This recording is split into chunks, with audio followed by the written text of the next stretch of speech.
What's up, everybody? It is Billy Briz, aka at Getting Bills, back at it again with another one of these Thursday night football videos here. If you're looking for a book, use mybookie.ag promo code PubSportsRadio. And shouts to the Talking Hands men for presenting this podcast here. And let's hop straight into this slate. There's not a lot to say about this one. You know what to do here, man. Let's talk about the quarterback position here up at the top. Kyler Murray, who's currently the leading scorer for all quarterbacks this year and breaking records, man. It's crazy because his passing numbers haven't really been too hot. He had 30 points last week with only one touchdown. That was the Hail Mary touchdown. So he might have not gotten there last week if DeAndre Hopkins did not catch that ball. But on this slate right here, we know what to do. Seattle is one of the worst pass defenses in the league. So he even sets up better here for a Kyler Murray spot. There's no other quarterback in the league that has this rushing floor. It's basically like a touchdown legit in like every game off the ground for Kyler Murray here. This is another smash spot. I know he had 2 on the ground last week. Might not happen again, but it is a really good spot here for Kyler Murray. He is going to be the highest priced player on the slate for good reasons. Easier to get him in on FanDuel rather than DraftKings. If you go over to FD right here, the two quarterbacks, 17,000, 16,500. They're only split by $500 apart. So I kind of like Kyler Murray just a little bit more on FanDuel than I do on DK. I feel like that price difference on FanDuel isn't big enough like it is on DK. On DK, though, I do like Russell Wilson also as well. He's been kind of a little bit modest lately. I think he has a safer floor than Kyler Murray. Actually, no, he does not have a safer floor than Kyler Murray. Let me rewind that back. I think he's a better GPP option than Kyler Murray because it's easier to identify his pass-catching options like Tyler Lockett and DK Metcalf and David Moore. As I go down the slate a little bit here, $10,800 for DeAndre Hopkins. He saved himself last week with that big, long touchdown, that 43-yard touchdown to end the game against Buffalo last week. I do think this is a good spot for DeAndre Hopkins. As I keep on noting this, Seattle has one of the worst pass defenses in the league, and I think it's the worst pass defense in the league.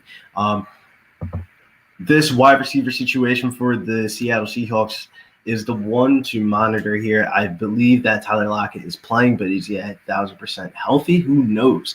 But DK Metcalf will be guarded by Patrick Peterson. While I think DK Metcalf is matchup proof here, I don't know if I want to play him in the captain spot on DK.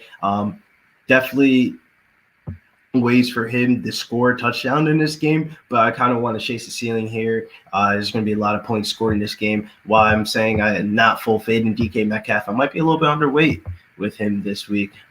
Maybe play a little bit more Tyler Lockett here as he's riding out this questionable tag here at $9,400. He looks like he's good to go. Will he be 100%? Who knows? But he's expected to play. Tyler Lockett blew up this spot against Arizona in Arizona. Week 7, he had that 56-point breakout game right there. Since then, though, he's been a little bit quiet. So hopefully we can get another breakout spot here for Tyler Lockett at $9,400. I do like him a little bit more than DK Metcalf. Chris Carson is a situation to monitor for the Seattle Seahawks. If he plays or does not play, definitely makes a big statement on this slate because of the backup running backs that Seattle has. As I talk about the backup running backs here, I'm trying to find Carlos Hyde. Carlos Hyde was a full participant in practice this week at $5,200 as Chris Carson is ruled out in this game. Carlos Hyde should be the guy here at $5,200. That's way too cheap of a price tag. And then over on FanDuel, he also has an $8,000 price tag, which is a little bit too cheap. $5,200. We saw what he did last time he got a full start, 15 carries for 68 yards and a touchdown on the ground. And even did a little bit of work in the passing game, type of work that we really don't expect from Carlos Hyde. I think he's a good play here at $5,200. I'm going about this late, like if Chris Carson is not playing, because I can't believe anything Coach Pete Carroll says, because if anybody knows a fantasy, man, this guy. But as I digress a little bit more here, let's really narrow down this Arizona pass catching options here. I really like Christian Kirk here. He's actually one of my favorite plays on the slate. $7,400. He disappointed a lot of fantasy owners last week against Buffalo, but he was from week 6 to about week 9. Obviously, it was only a 3-week sample size, but he was a top 5 wide receiver, and that shows the type of upside that he has from week to week, and especially on a showdown slate where you need to chase the upside here. I love Christian Kirk here. I'll be probably playing his touchdown prop at plus 180. That's his anytime touchdown prop tonight. I definitely feel like this is a good spot for Christian Kirk here at $7,400. He would be my favorite Cardinals wide receiver, yes, over DeAndre Hopkins if you're considering price. But no price considering, obviously I like DeAndre Hopkins more than Christian Kirk. But it's honestly, I don't think they should be that much difference in price like that, $10,800 rather than getting the secondary wide receiver at $7,400. As I move down the slate a little bit more, maybe Larry Fitzgerald is going to garner some ownership, but I really don't like the upside of Larry Fitzgerald. He isn't the type of guy that's going to get you that touchdown or that one long catch. And at $4,400, I feel like he's a little bit overpriced here compared to my main man, Andy Isabella. I think Andy Isabella is a sneaky play here. I know he hasn't really been showing up in the box scores too much of recent, but Andy Isabella, $2,000, especially on a showdown slate. He's that type of guy that can get 2 or 3 balls for like 60, 70 yards, maybe score a touchdown, and that's the type of play that you're going to need to break the slate here at $2,000. There's not a lot of good pay down options, and there's a lot of expensive players on the slate. Let's go over to the Seattle side of the ball here and talk about their secondary pass catching options. My favorite secondary pass catching option for this team, other than Lockett and Metcalf here, is going to be David Moore. David Moore might get an uptick in targets here with Tyler Lockett not being fully 1,000% healthy. He kind of had a modest day last week against the LA Rams, but if you see that previously, $4,800 is a really good price considering his floor and ceiling of recent. As you can see, man, he has a couple games here where he sneaks in for that one touchdown for like 50 yards, 60 yards here. I'll probably be looking at his reception prop if it's set at like 2.5 or 3.5. I haven't really fully looked into all the props I'm looking at for tonight. The only one that I really have placed so far is plus 180, Christian Kirk, anytime touchdown.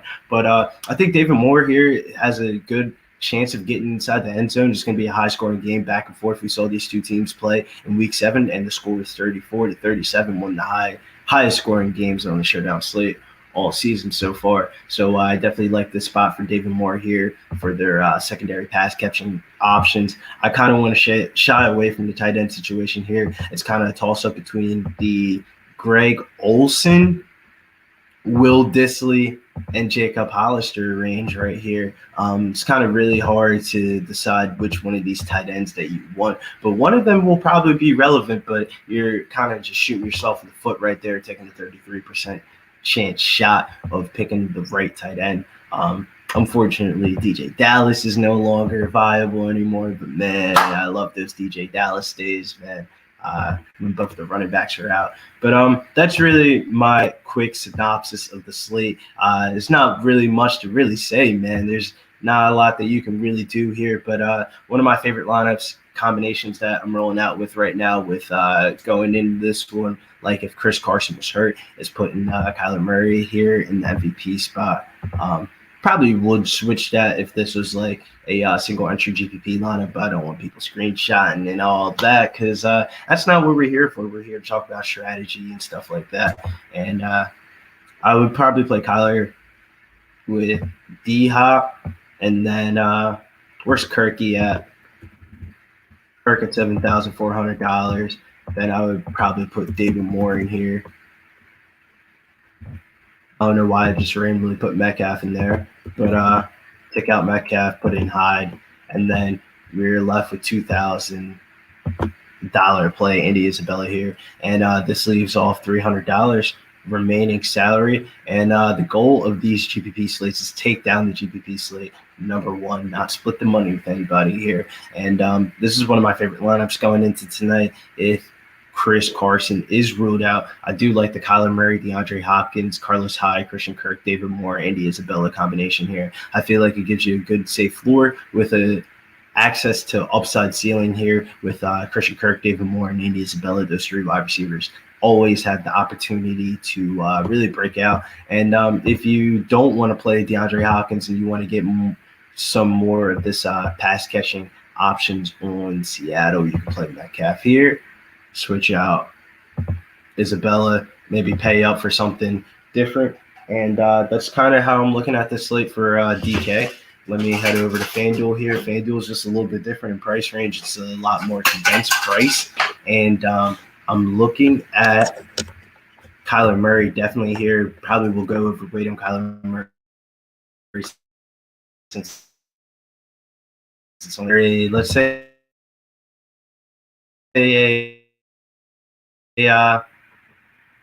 Murray, DK Metcalf, same exact price. I thought that was pretty interesting.